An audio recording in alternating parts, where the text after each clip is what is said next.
Good morning and welcome to the 2016 book publishing workshop. We're here this morning at Betsy Lane High School in Floyd County. We appreciate the students of Betsy Lane and Shannon Shepherd, the teacher here, and Patricia Hackworth is an English language arts teacher. Mr. Shannon Shepherd is the art teacher, and they're going to work collaboratively on this project.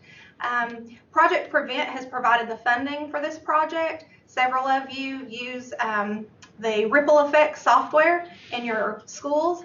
Ripple Effects is all about social and emotional growth for students. So we will send you a list of the topics that are included with the Ripple Effects software. Also, I had sent earlier a list of the curriculum and the dates that we will be conducting these workshops for the next 8 weeks. As I said, we're here at Betsy Lane High School this morning, but we have 7 more dates that are available. And so if you would like to host our artist and author, Christopher Epling, in your school with your students, just as we're doing at Betsy Lane High School this morning, feel free to email me and let me know the date that you would be interested in having us in your school, and we would be happy to come to your school throughout this next 8 weeks of the workshop. So at this time, I'd like to introduce you to Christopher Epling, and we feel so fortunate to have him to lead us through this project. Thank you so much, Kelly. I'd like to thank everyone for their participation. Thank Betsy Lane High School for having us here on the first start of the workshop for 2016. Mr. Shepherd has been a great supporter of what we're trying to do with this workshop, so we appreciate him and everybody here at Betsy Lane High School.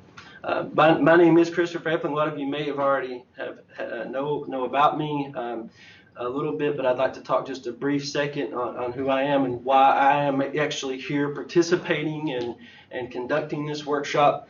I am an illustrator and an author. I work in the publishing industry on a regional scale. Doing this as a full-time job, so this is my actual job, and I've been doing this since 2010. After graduating from UK, I was a political science major, so it's kind of strange that I would navigate towards art, but I did. I always loved to draw. I had an interest in drawing all through school and creating, and so that carries with you. If you have an interest in art, hopefully all of you do who are participating. That's something that carries with you through life, even after school. It's something that you'd like to do. Maybe if this is a job you'd like to work in or a profession you'd like to work in, I'd like to say today that it's very, it's not easy at all, but it's doable, and you could do that. If you started in high school working towards a career in the publishing industry or graphic design or anything to deal with creating and sharing your work, you can do that. And this workshop could be a start to that. This is not just something that we're offering and we're hoping folks will join, and it's sort of like, oh man, I have to do this. This is an opportunity that does not come around very often, and this workshop is actually an opportunity for you to create something to share with not just your school or your county, but with the world. But here's the catch to that. If you do not have an ambition to share your material after you've created something, then you won't. No one's going to do it for you. No one's going to come in and say, "Hey, you created a book. It's published. This is awesome. Let me help you, and we're just going to go and let me do all the work for you to promote it and share that." That's not going to happen. We're going to give you the tools you need to do that with, but no one's going to do it for you. You have to want this. You literally have to want this. But real quick, back to me and stuff. What I've done since I saw you all last. I completed this book for Hidden Wolf Publishing. That's in St. Augustine, Florida. It's called The Pirate Ship Bed Trip. This was written by author Nancy Quackenbush is her last name. That's her real last name too. Hopefully she doesn't watch this video, but the Quackenbush is her last name. So it's a book about a little boy who dreams about being with pirates and on a ship and off to sea and things. This is actually a book that deals with ancient nautical navigation, so using the stars to navigate the seas. So it's an educational-based type book. Also, I finished recently, I'm not sure if I shared this last time, but Holding the Light. This is written by Abby Combs. She's a local, local in terms of the region. She's from Perry County. She wrote this book about Travis, who is actually her son, and he's a veteran, and he's actually active military now. Also, I finished Dance of the Fireflies by author Mary Powell Wagner. She's from Lexington, Kentucky. And then another Lexington-based publisher, Burke Ministries. This is Rainbows in the Heart. This is a Christian-based, faith-based book on what the Bible represents in Scripture. So these are the books that I finished most recent. But it's not about me. This is about you. I just wanted to give you a background on who I was, who I am. Not, I guess, who I was too, I guess. But really what this is it's a workshop that is geared towards students engaged in creating and sharing a story through the visual arts, okay? The medium that we're choosing for this is going to be publishing. It's going to be a book in a book format. All of the participants who are engaged in this will submit a book at the end of this workshop. And I will go through the steps on how to create that book, what that book will look like. Out of all of those entries who submit their work to us at the end of these 8 weeks, we are going to choose out of those 35 that will go on to be bound, okay, bound and published. 35 students will be published out of this workshop. The first time we did it, 10 were chosen. But out of this, we're choosing 35 students, okay? So that's a lot more than the first workshop. Now, here's the thing. Those 35 students that are chosen will get books to sell, okay, on Amazon if they choose, wherever they want, okay, book signings. Out of those 35, 6 students, only 6, and you have to apply to this, apply to be in this program, if you will go on to work towards an entrepreneurial-based, creating a small business. We will help you with logo design, setting up a business, and creating a business. Now, the last workshop we did, 10 students were chosen. Out of McGoffin County, I know of there were students who went on to conduct book signings, and they're selling their books. They've ordered more books. A lot of students did not order more books. They had their books published. We had a book signing at the Expo Center in Pikeville, and a lot of them went to the signing, sold their books, and that was it. That's cool. If that's what you choose to do, that's fine, okay?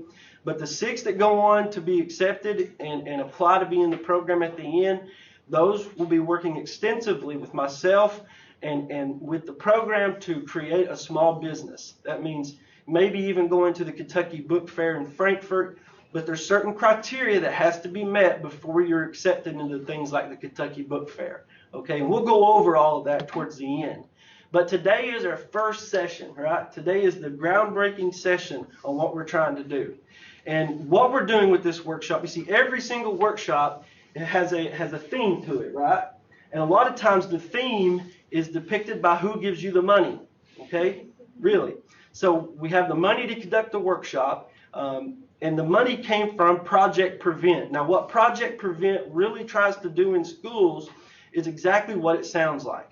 It tries to prevent certain things from happening to students, certain pitfalls we can fall in, certain traps we can get locked in, sometimes by our own decisions, other times by things we are beyond our control, our environment, people around us, abuse, neglect, issues of depression, issues of violence, issues of self-worth, self-esteem, issues of bullying. Things like this are what we're talking about, and we want to address that in this workshop, okay? And we're going to address it through the publishing book format. So that means you have some options here on what you're going to create, but you have to tell a story. And that story has to have a theme in it centered and geared towards prevention, issues dealing with students your age and younger in school that you face every day. And it's different for every single person. It's different for every single person.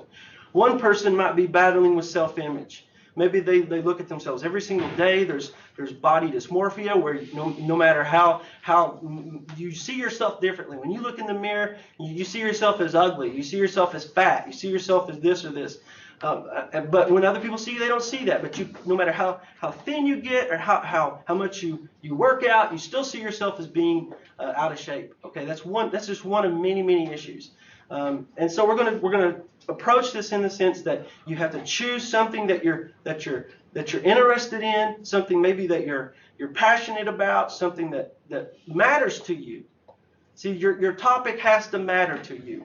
When you're writing a story, and I hope everybody gets these dates down. If you want to bring me to your school for this workshop, write these dates down.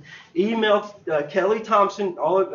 Your teacher should have her email address. The innovation coordinator for the teacher should have her contact information if you don't. So, and the principals of the schools, everybody knows Kelly, and she's awesome. So you need to email her, and she'll set up this workshop at your school. Okay. If you're watching this, there's a good chance you received the outline for the workshop, so all the information for the date should be on there too, okay? But your options for this workshop, in terms of what type of book you're going to be creating, are narrowed down to a few things, okay? You have a picture book, okay? And that sounds exactly what it is what it sounds like. Not a lot of words. Mostly illustrations, okay? The typical picture book would be something like what I did for the pirate ship bed trip here, okay? Picture book has large illustrations, right, that span the entire page, and the words float around on the page somewhere. They're not in any block format. What I mean by there's not a box at the bottom where the words go in. But the words float around on the page in different locations for different pages, right? And we'll talk about where and how we decide where we put words later, okay? So picture book is one option, right? Your second choice that you have is going to be something like a chapter book. Now, a chapter book is exactly what it sounds. It's a book that has chapters in it, right? It doesn't have to be Gone with the Wind type of large story format, but you know, a few chapters, and you can have, you know, a few pages per chapter. Chapter books typically do not have a lot of illustrations. However, this is an art-based program, so even though we're focusing on story very heavily here, you have to have artwork. And how you work in artwork for a chapter book is at the beginning of each chapter. You need to have artwork. And you need to have a minimal amount of maybe 8 to 10 illustrations. So that means 8 to 10 chapters. You only need a few pages per chapter. Like I said, it doesn't have to be Homer's Iliad or something, which is actually a small book. But you do need to have chapters in your book, okay? And the last option is a graphic novel. Everybody knows what a graphic novel is. Now, a graphic novel is not a comic book, okay? It looks like a comic book, but it's not a comic book. Comic books are typically thin and floppy, right? They're usually just thrown together. Graphic novels are different in the sense that you can there's more mass to it, there's more content to it.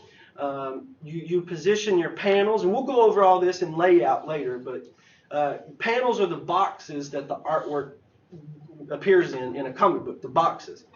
For a graphic novel, those boxes, you know, you can have one page with one box, one giant, what we call a spread, okay? So graphic novels is another option, all right? All of these here have the option of color. These two, you have to have color with picture books and chapter books. Color, you have to have it. Chapter books, I guess we can work with, but for graphic novel, if you have a lot of content, you could do that in black and white. But you can also do color too if you wanted. So it's up to you. So these are your three options. So today what you need to be doing, because you're deciding your story, you need to be thinking about the format, okay? Because before you start writing, you need to know what you're going to create, right? I mean, that your story, you know, really impacts what type of thing you're writing. If you're writing a picture book, you're not going to have a lot of words, right? Because there's not a lot of words in a picture book. So when you're writing your story and you start thinking about your story today, if you're deciding that you're going to do a picture book, you have to think about, hey, I'm not going to have a lot of words, okay? Chapter books, you're going to have a lot of words. So you need to start thinking, what sort of story am I going to tell in a chapter? How am I going to break this down? What's going on in my book? And then graphic novel, this is something a little, it's really hard to say, but it depends on how big the graphic novel is really, how many words you're going to have. But you need to start writing your story today, okay? I want you to start writing your story because when we meet next time for the second block of this, we're actually going to start working on the construction of building your plot and working with your character design, your character concepts and stuff. But I want you to start writing now. I want you to start writing your story now. And if there's anything that we can apply next time, and you already started writing, you can go back and you can tweak your story a little bit. You can rearrange stuff if you see something next time that makes sense or helps you in your story creation. But I want everybody to start today writing your story, okay? All right, so we have this down now. We know what we're going to be creating, and we have an idea of the format and things. But whenever you're creating whatever choice you have here, you have to start thinking about things down the road a little bit. Don't wait on me to start moving you forward, because you have to start thinking about things today, right now. For instance, let's say you choose to do a picture book, okay? And for this, I'm going to show you an example of format here, okay? I've got two rectangles, okay, two boxes. One is portrait orientation. That means it's more tall than it is wide. The other is landscape orientation. That means it's more wide than it is tall. These are things you can start thinking about today. How is my picture book going to be orientated? Because this really determines your artwork. Recently, I worked on a book for a lady named Tanya Moreland, and her illustrator created all the illustrations. I do graphic design layout for publishing too, so I take all the files and the artwork and the words, and I put those together using Adobe Photoshop and InDesign and Illustrator. Those are software programs. I use those programs to create pages to be printed at a large printer, okay? So I was working with Tanya Moreland. Now, her illustrator, she wanted a book that was landscape, more wide than it is tall. But her illustrator did all the illustrations in portrait orientation. So you could see how hard that would be trying to fit this, if this was a drawing, okay, in the space of this. Basically what's going to happen is you're only going to fill up about this much of the page, right? Because think about if I laid this right on top of here, it's this wide, so you're going to fill up that much of the page. So you're going to have all this area over here that you've got to have nothing on it, right? So you either can with the program that I use, you pull the artwork and stretch it out, and all the characters look really stretched out. So it was a problem. So be thinking about this today if you're doing a picture book. What's your orientation going to be, right? For a chapter book, something you really need to start thinking about today is at the beginning of each chapter, when I do my artwork for it, how much space am I using up? You can apply, now you need to, and it's a good idea, to insert illustrations throughout your chapter book too, not just at the heading of a chapter, but you have to have one at the heading of a chapter, okay?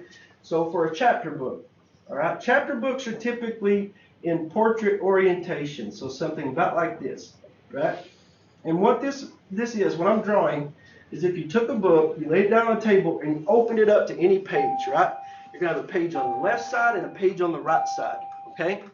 Let's say you have a chapter that begins over here on the right side. So we're going to write here at the bottom, chapter 4, okay? Chapter 4. And notice I wrote it down on the page a little bit, not at the top, okay? The reason I did this is because I'm planning my book, I'm planning my illustration. So all the words will start here at the bottom, maybe. And this is just an option. This isn't how you have to do it, but it's an option. So my artwork could appear up here at the top, right? So I could have art here showing whatever applies to the story, okay? So let's say there's mountains back here, and there's a tree, and there's a sun, right? So my artwork, now this is just how I've decided to do it. You can do it differently. But your artwork could take up the entire page, couldn't it? You could have the entire right side of this page be artwork, and then over here you have chapter 4 in the beginning of the chapter. When you do it this way, though, let's say you want all of your artwork to appear on the left side of the book. Okay, artwork only appears on the left page. That way you can start your chapter on the right page. You have to plan your book out. You have to plan what page does this fall on. It's a lot of planning for this, okay? But you don't have to do it this way. This is just one option or a couple options for a chapter book. And then throughout the book, like I said, maybe insert a full page of art of what's applying to the story. Now, if you choose graphic novel, this is where things get, it's not difficult, but there's a lot of options. There's a lot of options. Graphic novels are typically in portrait orientation, right? So they're more tall than they are wide, something like that, okay? Now, when you start to plan for a graphic novel, when you're writing your story out, a good idea is to write the story page by page. So what I mean by this is you'll say page one, and this is page 1, okay? And then you start writing what's going to happen on this page. Because you only have so much space, right? You only have typically 8.5 by 11 or 17 by 11 or 12 or however the papers run. You only have so much space. So if I'm writing my story, I'm going to plan, first of all, what's going to happen on this page and where am I going to put my panels. How big are my panels going to be, right?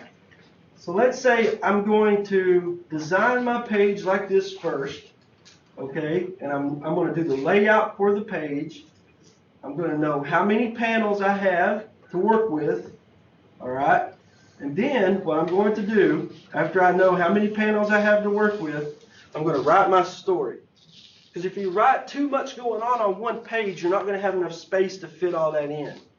So typically this is the best way to approach creating a graphic novel. Write it page by page instead of just writing it all out at once. Or you could write it all out at once and then go back through and say this will be on this page, this will be on that. But I would go the most easiest route and just go page 1, this is what's going on. Page 2, this is what's happening. So on and so forth, okay, for a graphic novel.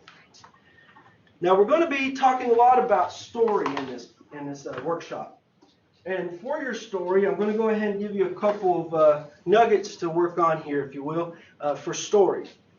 Everyone should know the basic parts of a story by now, right? We know that there's the introduction. We know that there's the setting. We know there's the plot. We know that there is the conflict. We know that there's resolution. Now, all those things have to happen in a story before a story is good. Now, I've worked with so many students that start out and let's say they'll have an idea for a story, right?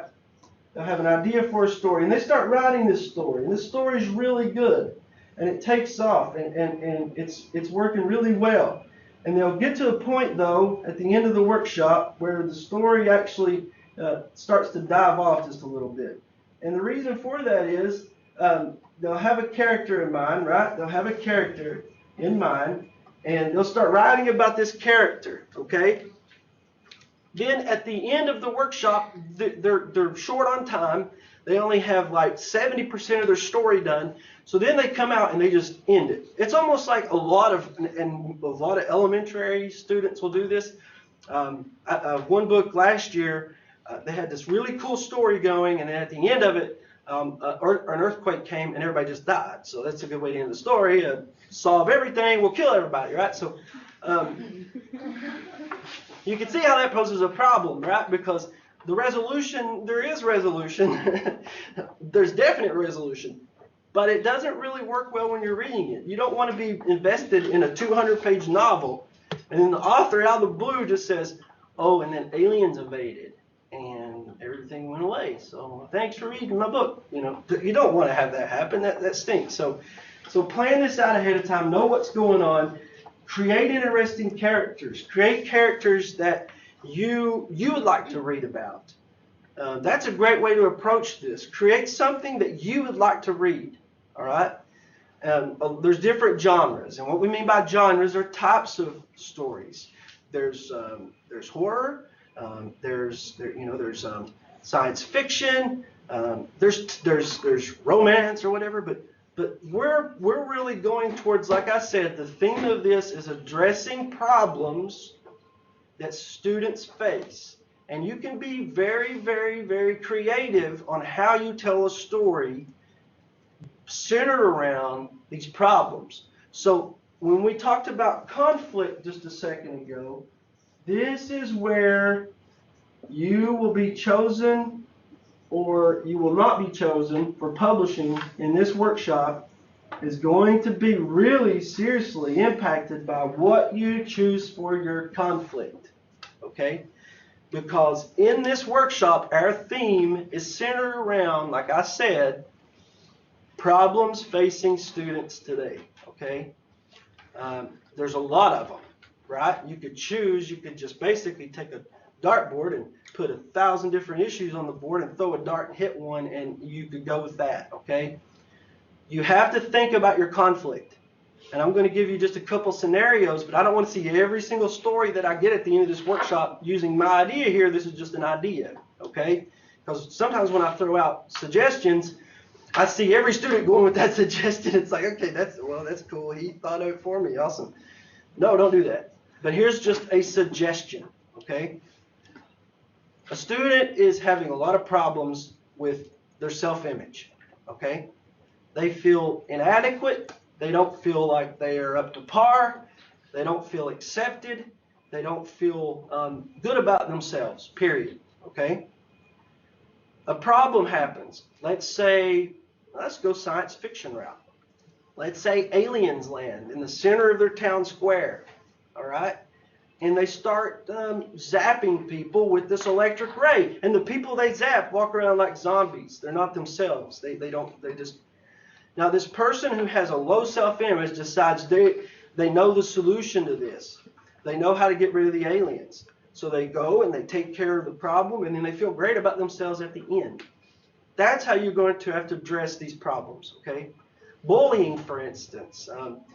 You could have it so that in the school there's a certain bully, and the bully is always picking on smaller students.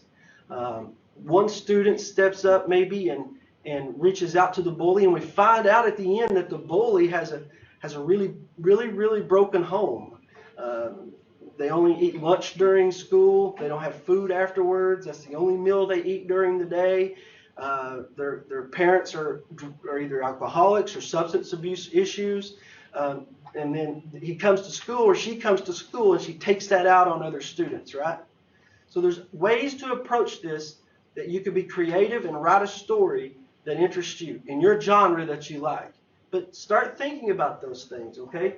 Typically, any movie, if you're a fan of, let's say, Lifetime movies, or if you're a fan of most movies, even in theaters right now, there's always a conflict. There's always something that the character has to overcome, a bad guy, right, or whatever.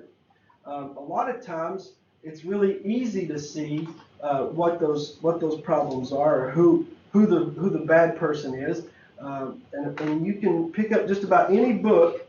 And when you pick that book up and you start flipping through the pages, and you see a character in there that is depicted in a certain way, you can almost tell who the villain is, right?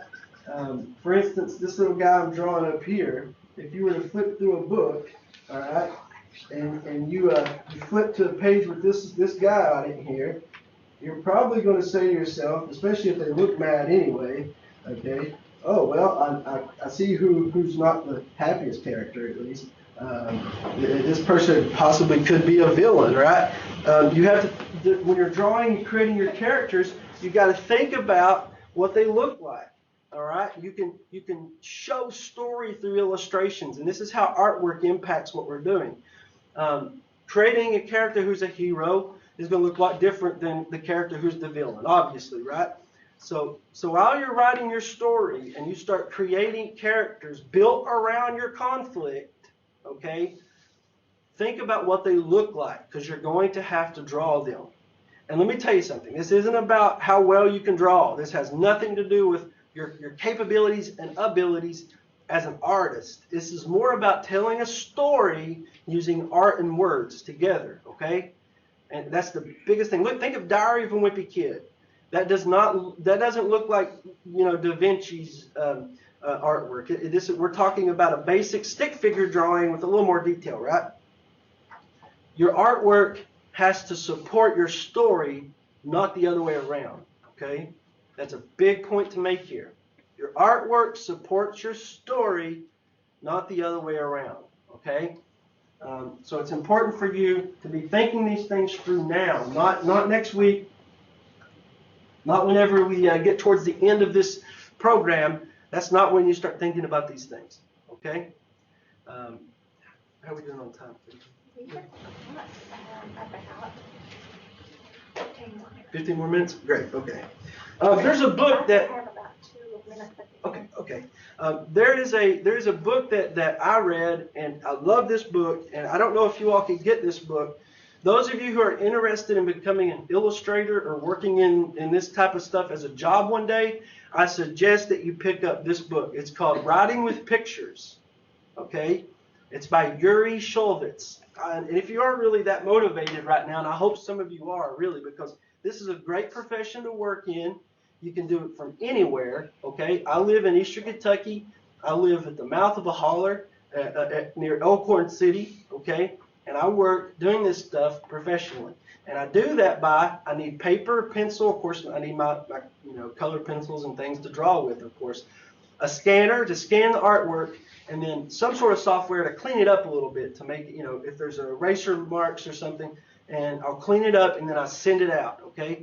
If you like doing this, you can do it. And the thing is now, if you're in school, so we're dealing with middle school, elementary, and high school students. You have the potential right now to start building towards a career in the arts. And it's not just illustration. There's graphic design. You could become an architect.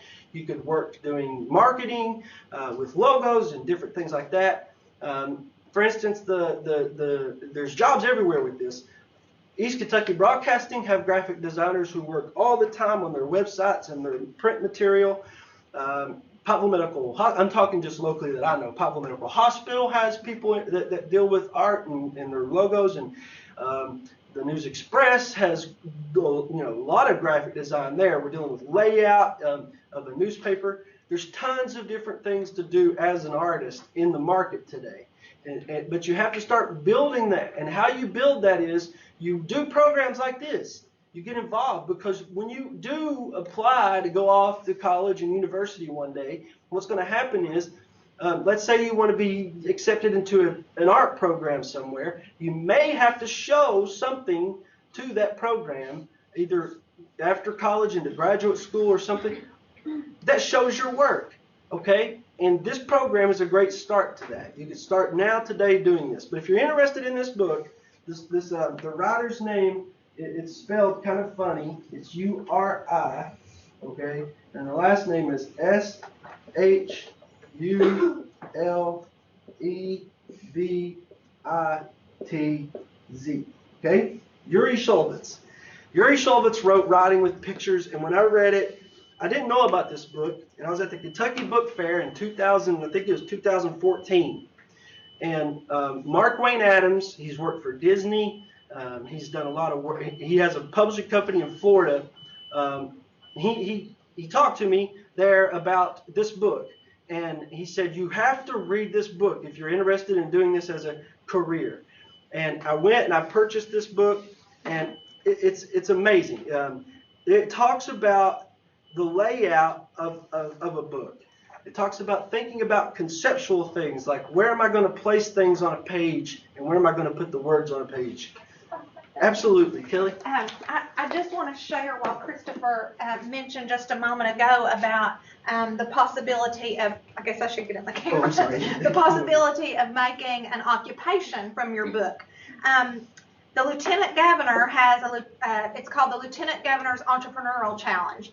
And what she is setting up and designing is a way for students all across Kentucky that have started their own small business to come and compete against each other. That's and amazing. An author, an illustrator, a logo designer, those are all viable entrepreneurial projects. And so we encourage you that are participating in this project to not only use this book that you're creating for this workshop, but it's up to you what you do with it. Like Christopher said, you can create this book, have it published, put it on a shelf, and let it draw dust.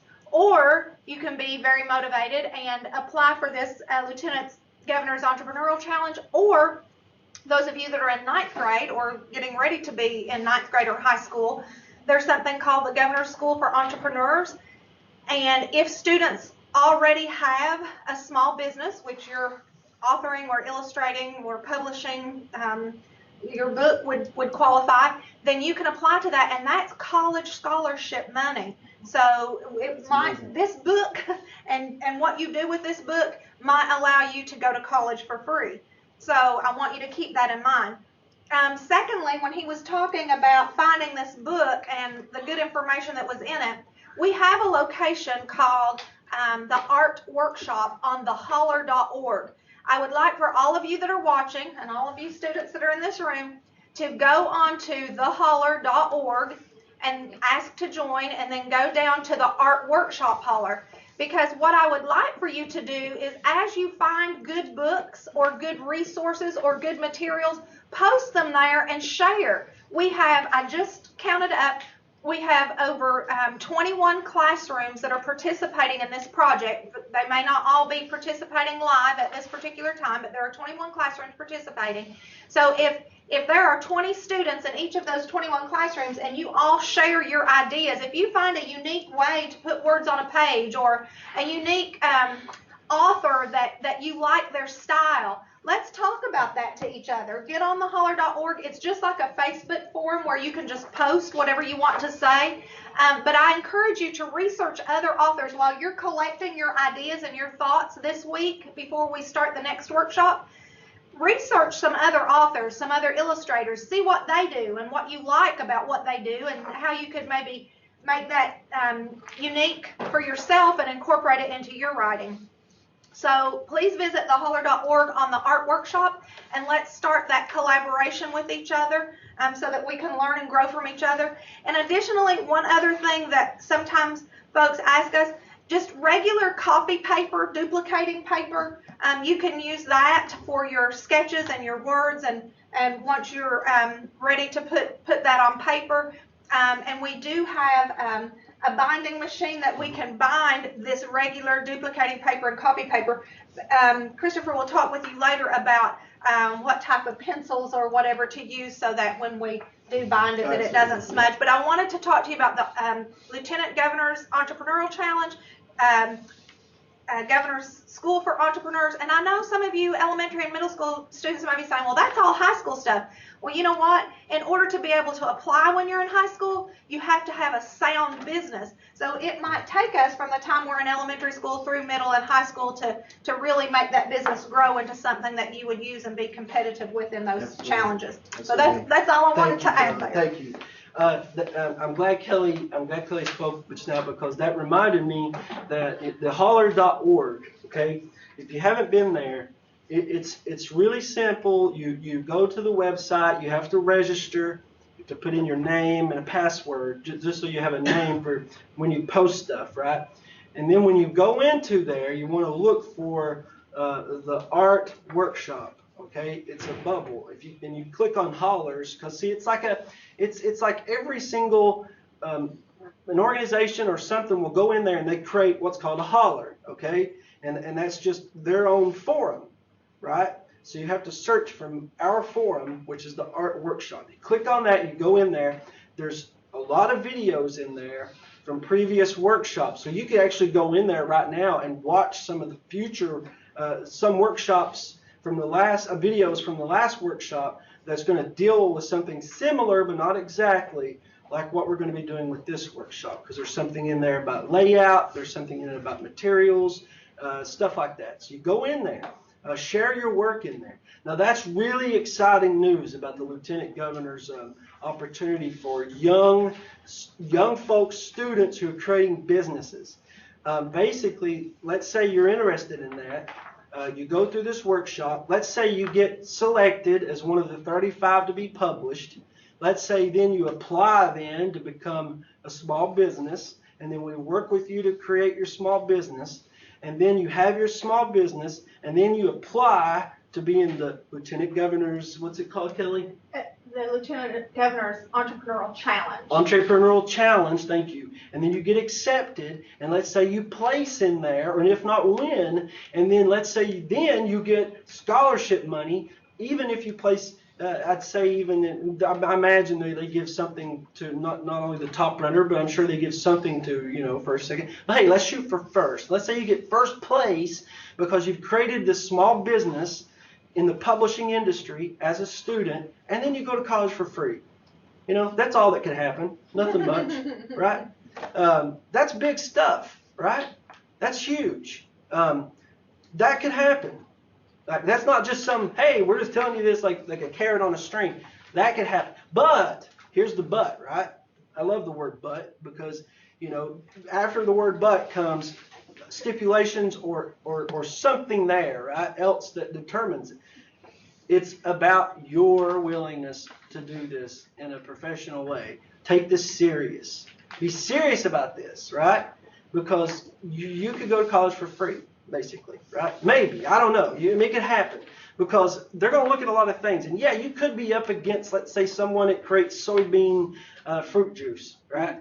Somebody in McGoffin County comes up with an idea to light bulbs with corn. Now, that would work for sure. But anyway, let's say, though, you're going up against these types of folks. Well, guess what? What we're creating, if you place, you go into it in a way that you create content that is distributed through a website online and through Amazon. You have a business logo, your tax ID number, okay? They're going to look at things like, well, how much money do you make per book? Well, guess what? You make a lot per book. Your books will range between $3 to $7 to print, and then you turn around and you could sell that between $9 and let's say $15, $16, and then you double your money. You're making a lot of profit. Your overhead is nothing. You don't have to buy some, your supplies are your pencils, maybe a charge for your website domain. Usually that's like $80 a year if you go through WebStart. So your overhead is not that high. Your revenue is extremely high because you're selling books and you're making double your money back pretty much when you sell a book. So listen, this could work. All right, this could work. Now, before we meet again, before next Monday, here's what you should be working on. And I like to recap this stuff just to make sure everybody's on track, okay? You're going to start writing your story. Christopher, I'll Yes. send the teacher a list of those topics too. Okay, thank you. You have a list of topics that's going to be coming out, things you can write about, okay? Writing your story is something you need to start doing. You're going to choose your format, right? Picture book, chapter book, graphic novel. You're going to log on to theholler.org, www.theholler.org, right? And you're going to look for the Art Workshop Holler. Okay? You're going to log in, and do me a favor. When you log in, just say hello on the forum. Just say, hi, I'm here. I logged in. That way I know you did it, okay? It's real important. Holler.org, register, log in, say, hello, I'm here. That's all you got to say, okay? And then also, what you need to be doing is you're writing your story, you're choosing your format, you've logged into the Holler, and then the last thing you need to be doing then is looking towards next week when we meet to have things ready to begin polishing that. Like look into what is the parts of a story, recap, and also look into your stuff you're interested in. I want you to find other authors that are creating works like you like. So basically, look up books similar to what you want to create.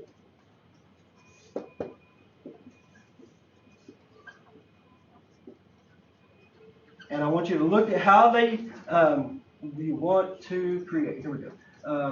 Look at how that book is designed. Look at how the illustrations, the artwork in it is positioned. Look at how the words are positioned on the pages. Look at these things, okay? Now, every student's book will be bound, okay? At least bound with their binder. Every student's book will be at least bound. Is that right, Kelly? Okay. Out of all of the books that, it's going to be a lot of submissions.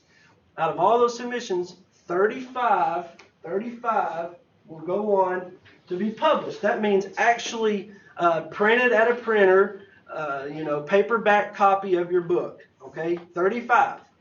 Now, out of those 35 students, six of them will apply to be in the entrepreneurial project. Okay, that's how it's going to run.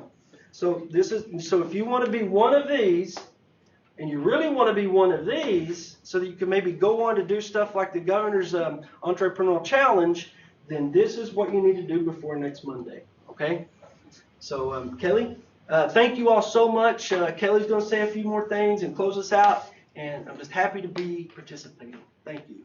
Okay, really what I had to say, I said a little bit earlier, and he's recapped it here. So those of you that are participating out there, if you have any questions that you weren't able to ask live, feel free to email or post your question to theholler.org. And until then, we look forward to seeing you next week for session 2. Thank you. Thank you.